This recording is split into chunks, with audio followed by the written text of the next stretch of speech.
Além disso, você tem outros problemas. Imigração, porque a Venezuela está falida, 8 milhões de pessoas já saíram de lá. E você tem o tráfico de drogas, você tem a presença de organização terrorista, você tem um monte de outros problemas. Eu colocaria todas essas coisas nessa equação e o fato de que, assim, você tem que direcionar onde que eu vou gastar a minha energia.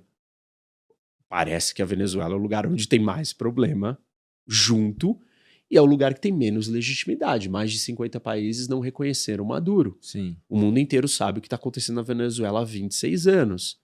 É diferente você falar, vou fazer uma operação, sei lá, né, no Brasil. Não tem motivo para isso. Mas na Venezuela é o lugar mais aceitável que isso aconteça. Então, quando você combina tudo isso, fica claro por que eu entendo que ele fez isso. E para onde você acha que vai agora a Venezuela? Porque, como você disse, vários países não reconheceram Maduro como presidente porque houve uma eleição que foi fraudada e o vencedor é o Edmundo González. E você teve até a Maria Corina ganhando um Nobel. Então a Venezuela, ela tem os holofotes sobre ela. Uhum. E agora o Trump, ele falou, não, talvez a gente venha administrar a Venezuela. Então, você acha que essa é a hipótese mais plausível num curto prazo, uma administração americana? Ou o regime vai continuar, vai assumir uma outra pessoa? Ou você enxerga realmente uma transição a ponto dessa oposição poder passar a governar o país? O regime tá no poder e ele deve ficar por um tempo. O que ele fez, o que o Trump fez, eu sei que as pessoas estão incomodadas, apaixonadas, mas se você perceber bem e olhar para a história das posturas e das ações americanas em outras situações parecidas, você vai perceber que foi inteligente a maneira como ele tomou ou como ele fez a operação. Por quê? Ele não derrubou o regime. Se você derrubasse o regime, você ia ter todo mundo que está armado do lado do regime querendo resistir à queda. Então isso não aconteceu. Então você não tem uma guerra civil. Você não tem um completo caos. Claro, Venezuela está próxima de um caos pela destruição geral, mas você não criou essa instabilidade a mais. E o que ele espera é que a Rodrigues vá governando o país alinhada com os Estados Unidos para que ela consiga aos poucos ir mudando as coisas. E ele vai enfraquecendo o regime e vai chegando numa hora que, bom, desculpa, mas não tem mais por que vocês estarem aí. Vamos fazer a transição. Antes, essa opção nem existia. Enquanto o Maduro estava ali, não tinha essa opção. Primeiro porque ninguém se dispôs a fazer nada. Depois porque só ameaçar que iria fazer sem fazer, muitos acharam que era um blefe. Inclusive o próprio Maduro. Tanto que ele fez a dancinha no TikTok. E provocou ainda, né? Tô te esperando aqui em Miraflores. Isso. E aí o Trump ficou, né, mexeu no ego dele e falou, nah, então, tá bom, você tá me esperando, tô cansado dessa história já, vamos fazer então. E fez. A hora que ele fez, ele tem uma credibilidade. A ameaça dele passa a ser crível. E toda a força militar americana tá na costa da Venezuela. Então, você pega essa situação, né, com a Rodrigues sendo uma líder mais pragmática, com algum conhecimento econômico, já liderou a transformação da indústria do petróleo. Ela é a ministra da Economia hoje também, né? Isso. Ela parece que vai trabalhar com os Estados Unidos. Óbvio que ela vai ter um obstáculo de trabalhar com, ou lidar com, o grupo que está no poder com ela, que é desde o ministro do Interior, o Cabello, o ministro da Defesa e outros. Mas os Estados Unidos também está de olho. Então, se ela virar e falar assim, ó, eu não tô conseguindo, os caras vão tentar me derrubar. Aí os Estados Unidos pode fazer uma segunda operação e vai lá e captura o Cabello ou mata o Cabello, né, que é o ministro do Interior. Então, eu acho que se abre uma possibilidade para a Venezuela seguir um caminho. Esse caminho vai ser rápido, fácil, sem percalços? Claro que não. Mas é uma estratégia melhor do que você ir lá derrubar o regime do Saddam Hussein, ou do Talibã, ou do Gaddafi, e depois vir um vácuo de poder e um caos completo desordenado. Nesse sentido, é um negócio mais seguro. Trump escolheu por uma operação mais segura. E ele continua cercando a Venezuela, fazendo um embargo ao petróleo, inclusive apreendeu mais 2 navios ontem, E esse embargo dá uma força e um poder de coerção ainda maior. Fala, ó, a sua economia vai colapsar. Você tem que fazer o que eu quero. Ele não vai diretamente governar o país. E aí a gente tem que distinguir quando o Trump fala uma coisa do ponto de vista retórico Sim. e qual é a realidade. Ele é um político, ele vai falar de forma retórica sempre.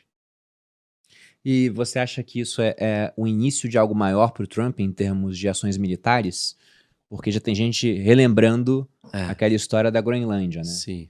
Será que a gente pode ver algum tipo de invasão, de fato, à Groenlândia ou não? O pessoal só está resgatando isso agora por conta do acontecimento na Venezuela? Não, eu acho que o Trump resgatou isso. Ele é que veio falar disso. E ontem ele fez um post, assim, bem provocativo, diferente. Que ele virou e falou assim, a OTAN, os países da OTAN não queriam gastar mais de 2%. Eu cheguei, eles estão gastando 5%. Eles não estão preparados para vir nos defender. Nós estamos preparados para defendê-los. E os Estados Unidos vai sempre defender a OTAN, mesmo que eles não nos defendam. Só que a China e a Rússia não respeitam a OTAN sem os Estados Unidos. E a China e a Rússia vão fazer o que querem com a Europa sem os Estados Unidos. Mas nós estaremos aqui. E assim, tá todo mundo esperando ele falar isso, porque ele só fala o contrário disso. Os Estados Unidos vai abandonar a Europa, a OTAN, eu não vou salvar a OTAN. E eu acho que ele tá falando isso porque a base da negociação que ele vai trazer para ficar com a Groenlândia.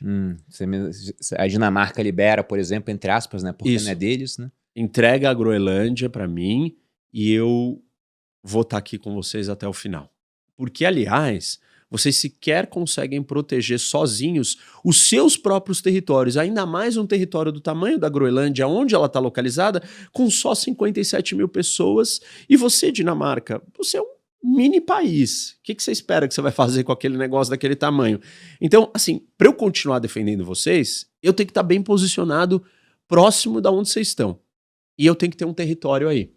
Então, eu acho que nós estamos caminhando para esse segundo movimento. Mas não seria uma invasão, então? Seria uma negociação política? E esse é um erro de leitura do Trump. Nem tudo que ele fala é faffle ou tackle. Tackle é Trump, always chickens out. E faffle é fuck around and find out. Então, tipo, assim, todo mundo pega as falas dele e acha que ou ele está simplesmente blefando, é um tackle, né? Ele vai chickens out, vai acovardar, ou qualquer coisa que você falar, ele vai vir e vai te atacar. A gente não pode achar que é sempre um ou sempre o outro. Numa hora ele tá blefando, tem horas que ele vai ser tackle e tem horas que ele vai ser faffle. E quando ele decide ser faffle, nem sempre é o mesmo tipo de operação. Ele vai fazer uma mistura de negociação, de coação, né? Ele vai deixar a Dinamarca desconfortável, ele vai fazer algumas ameaças, ele vai talvez dar algum dinheiro para os habitantes da Groenlândia, e no final, se der tudo certo, ele vai levar aquele território. E essa é uma vitória, assim, indescritível para os Estados Unidos. No século XXI, em 2026, se aumentar o tamanho do seu país, conquistando um território que é a maior ilha do mundo, que não tem quase ninguém vivendo dentro daquilo, sem uma guerra, sem ter que dominar uma população, extinguir uma nação. Olha, assim, não dá nem para conceber que isso pudesse existir. É um baita negócio imobiliário, né? Você pensa que é a especialidade dele. É o cerne dele, né? O que faz parecer que ele vai levar isso mais a sério. E isso escreve o nome dele na história dos Estados Unidos para sempre. O presidente que conseguiu aumentar o tamanho dos Estados Unidos. O Brasil continental, né, o nosso território, é maior que os Estados Unidos continental. O problema é que os Estados Unidos fica maior porque comprou o Alasca. Então, imagina comprar a Groenlândia. E como é que é essa questão dos groenlandeses? Porque a Dinamarca, eles têm essa relação, mas eles são independentes também. Eles são semi-independentes. Eles se autogovernam, mas eles não são um Estado. Eles dependem dos recursos e do dinheiro da Dinamarca para sobreviver. É a Dinamarca que mantém a Groenlândia. É isso. É uma espécie de um protetorado, assim. E aí tem uma discussão se eles vão se tornar independentes. Fazer um referendo e querer a independência. O Trump não precisa nem da população inteira. Ele precisa convencer 50 mais 1 e falar, tá bom, eu vou dar um dinheiro para vocês, vamos fazer um referendo, votem para vocês se tornarem um território americano, tipo Porto Rico, e olha, Dinamarca, eu vou te proteger, eu vou proteger a OTAN e tal, e aí a coisa pode dar certo.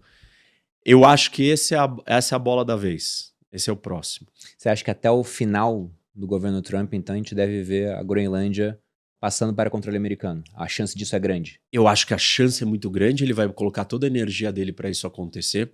Se ele vai conseguir ou não, não dá pra gente dizer. Ele teria 3 anos para isso, né? Mas se ele conseguir, escreve aí.